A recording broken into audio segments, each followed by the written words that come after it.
आज आपण बनवूया गाजराचा हलवा. त्यासाठी आपण अर्धा किलो गाजर घेतली.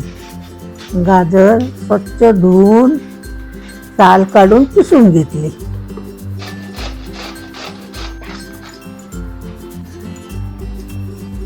सुकामेवा बारीक करून घेतला. कढईत 2 चमचे तूप घेऊया. काजू बदाम चारोळी जरा ना भाजून घ्यायची तुपात.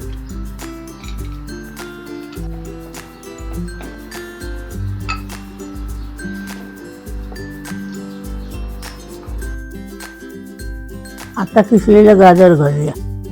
जरा 10-15 मिनिटांना चांगली ह्या तुपात गाजर भाजून घ्यायची. जर याच्यावर ना 10 मिनिटं झाकण ठेवायचं, मध्ये एकदा हलवून बघायचं. पण एक वाटी दूध टाकायचं, सुकामेवा टाकला. हे आता जरा ढवळायचं आणि झाकून ठेवायचं 10 मिनिटं. दुधात शिजवायचं.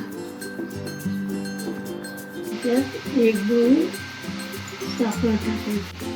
ह्याला ना हळूहळू असं पाणी सुटणार. त्यात गाजर चांगली बारीक गॅस करून शिजवायची. 2 वाटी खोकीच होतं ना, म्हणून त्याला 1 वाटी साखर घातली. जराशी वेलची पावडर टाकायची. मग आता असं जरा सगळं परत ढवळायचं.